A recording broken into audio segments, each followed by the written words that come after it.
ክቡር ፕሬዚደንት ታዬ አጽቀሥላሴ የኢትዮጵያ ፌዴራላዊ ዴሞክራሲያዊ ሪፐብሊክ ፕሬዚደንት፣ ክቡር አቶ ታገሰ ጫፎ የኢፌዴሪ የሕዝብ ተወካዮች ምክር ቤት አፈ ጉባኤ፣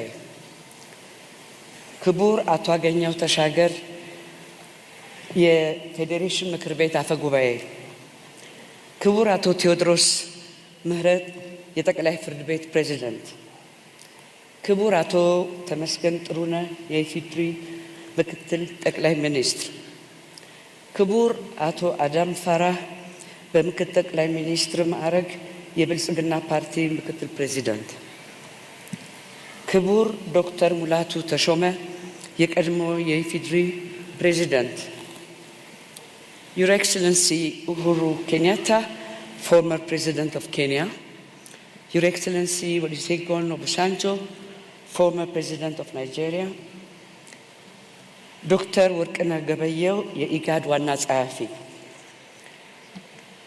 ክቡር የተከበራችሁ የክልል ርዕሳነ መስተዳድሮች፣ የተከበራችሁ የአዲስ አበባና የድሬዳዋ ከተማ አስተዳደር ከንቲባዎች፣ የተከበራችሁ ሚኒስትሮች፣ የተከበራችሁ የኢትዮጵያ ሀገራዊ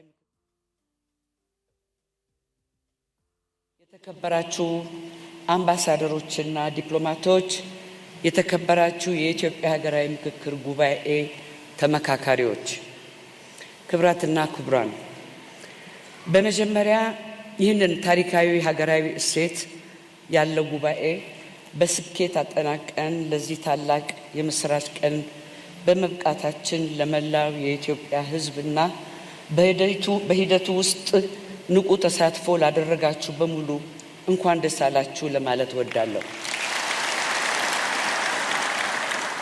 ዛሬ የምናጠናቅቀው ይህ ታላቅ ጉባኤ በሀገራችን የፖለቲካና የማህበራዊ ታሪክ ውስጥ አዲስ ምዕራፍ የከፈተ ነው።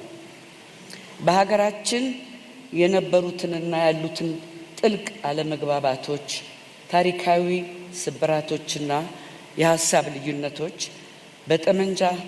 በጠመንጃና በኃይል ሳይሆን በሰለጠነ መንገድ በምክክር ለመፍታት የሚያስችል አዲስ የታሪክ ምዕራፍ ከፍተናል።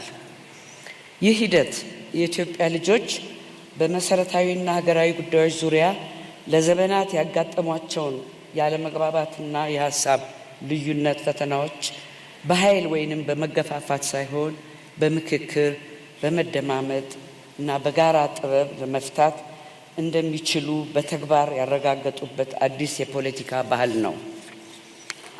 በሀገራዊ ምክክር ጉባኤ አሳታፊና አካታች በሆነ መልኩ እንዲካሄድ ተደርጓል። ማንኛውም የህብረተሰብ ክፍል ሳይገለል የሁሉም ድምፅ እንዲሰማና እንዲከበር በትኩረት ተሰርቷል። በዚህ ታሪካዊ ጉባኤ ላይ ከአራቱም የሀገራችን ማዕዘናትና ከመሃል የተውጣጡ 4000 የሚሆኑ ተመካካሪዎች ተሳታፊ ሆነዋል። እነዚህ ተሳታፊዎች ከህብረተሰብ ክፍሎች፣ ከፖለቲካ ፓርቲዎች፣ ከተለያዩ ተቋማትና ማህበራት፣ ከመንግስት አካላት፣ ከታዋቂ ሰዎች፣ ከቀድሞ ታጣቂዎች እንዲሁም ከዲያስፖራው ማህበረሰብ የተወከሉ በመሆናቸው ጉባኤው የመላው ኢትዮጵያ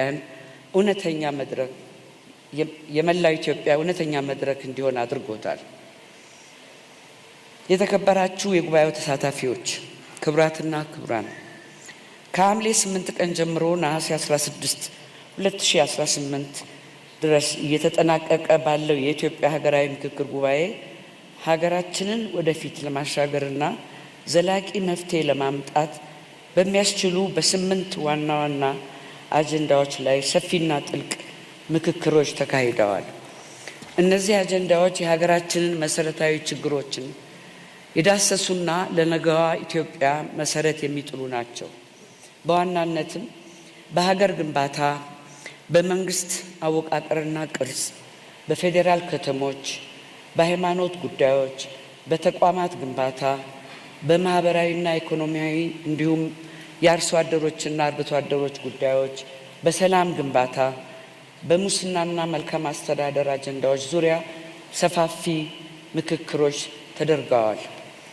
በእነዚህ ጉዳዮች ላይ የተካሄደው ምክክር ቀላል አልነበረም።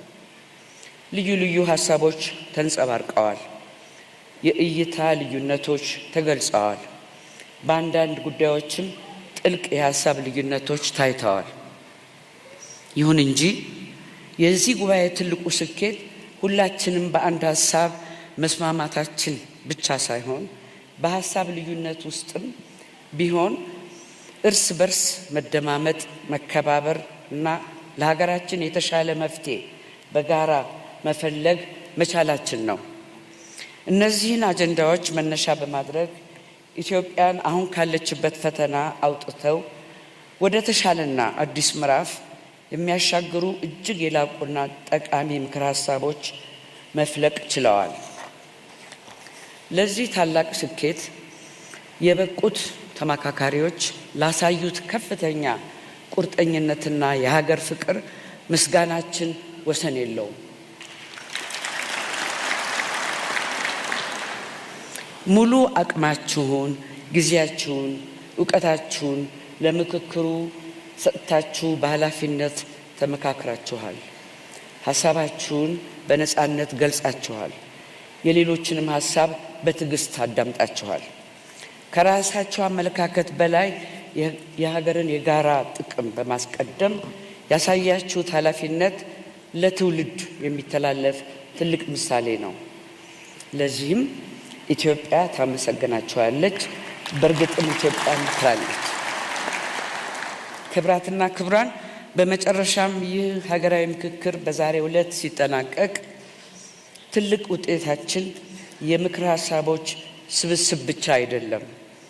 ከምንም በላይ በኢትዮጵያ ውስጥ የሚታዩ አለመግባባቶችንና የሀሳብ ልዩነቶችን በምክክር በውይይትና በመደማመጥ የመፍታት ባህል እንዲዳብር መሰረት የጣለ መሆኑ ነው።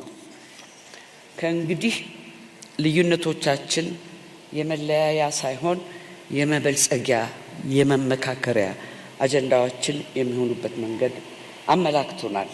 ይህ የጀመርነው የመደማመጥና የመከበር ባህል አብቦና ፈክቶ ለትውልድ የሚሻገር ዘላቂ እሴታችን ይሆን ዘንድ የሁላችንም ጥረትና ቁርጠኝነት ያስፈልጋል። ከዚህ ምክክር ውስጥ ኢትዮጵያን ወደ ተሻለ ነገ ለማሻገር የሚረዱ በርካታ ምክር ሀሳቦች ፈልቀዋል። እነዚህ ምክር ሀሳቦች የተለያዩ ድምጾች፣ ልምዶችና የሕዝብ ፍላጎቶች ውጤቶች ናቸው። ይህንን ታላቅ ሀገራዊ ሂደት ወደሚቀጥለው የተግባር ምዕራፍ ለማስተላለፍና የተገኙት ሀሳቦች ለሀገራችን መሻሻል እንዲውሉ የሁላችንም ትኩረትና ኃላፊነት ይጠይቃል። የኢትዮጵያ ሀገራዊ ምክክር ኮሚሽን በከፍተኛ ጥረት የተገኙት ምክር ሀሳቦች በመንግስትና በሚመለከታቸው አካላት ሁሉ ተግባራዊ እንደሚደረግ ያምናል። ይህ ጉባኤ የአዲስ ባህል መጀመሪያ ነው። በኢትዮጵያ የሚታዩ አለመግባባቶችና የሀሳብ ልዩነቶች በምክክር የመፍታት ባህል እንዲዳብር መሰረት ጥሏል። ከዛሬ በኋላም ልዩነቶቻችን ሊታረቁ እንደማይችሉ ጉዳዮች ሳንመለከት የጋራ መማሪያና የተሻለ መፍትሄ መነሻ ማድረግ ይገባናል። የምንለያይበት ጉዳይ ቢኖርም የምንጋራት አገር አንድ ናት። የምንፈልገውም ለልጆቻችንና ለመጪው ትውልድ የተረጋጋች፣ ሰላማዊት፣ ፍትሃዊት፣ የበለጸገች ኢትዮጵያን ማስተላለፍ ነው። በመሆኑም ዛሬ ከዚህ ታላቅ መድረክ የምንወስደው ከቃላት በላይ ኃላፊነት መሆን አለበት። የጀመርነውን የመደማመጥ መንገድ ማስቀጠል፣ የፈጠርነውን የመተማመን ድልድይ ማጠናከር እና ለልዩነቶቻችን መፍትሄ ሁልጊዜ የምክክር በርን ክፍት ማድረግ የጋራ ተልዕኳችን ሊሆን ይገባል። በመጨረሻም ይህንን ታሪካዊ የሀገራዊ ምክክር ሂደት በስኬት ለማካሄድ አስተዋጽኦ ላበረከታችሁ ለፌዴራልና ለሁሉም የክልል መንግስታት፣ ለአዲስ አበባና ለድሬዳዋ ከተማ አስተዳደሮች፣ ለጸጥታና ደህንነት፣ ለትራንስፖርት፣ ለጤናና ልዩ ልዩ አገልግሎት ሰጪ ተቋማት፣ ከሁሉም በላይ ለተመካካሪዎች፣ ለአመካካሪዎች፣ ለፓነል ኦፍ ኤክስፐርት ቡድን አባላት፣ ለቃለ ጉባኤያዦች፣ ለሚዲያ አጋሮቻችን፣ ለኮሚሽኑ ባለሙያዎች፣ ሰራተኞች፣ ለበጎ ፈቃደኞች፣ ለዓለም አቀፍ አጋሮቻችንና ለሁሉም ድጋፍ ላደረጋችሁ አካላት በሙሉ በኢትዮጵያ ሀገራዊ ምክክር ኮሚሽን ስም ከፍተኛ ምስጋናዬን አቀርባለሁ። ከሁሉ በላይ ይህ የምክክር ሂደት እንዲሳካ ሁላችንንም የረዳንን ፈጣሪያችንን የኢትዮጵያ ብሔር ብሔረሰቦችና ሕዝቦች ከልብ እናመሰግናለን።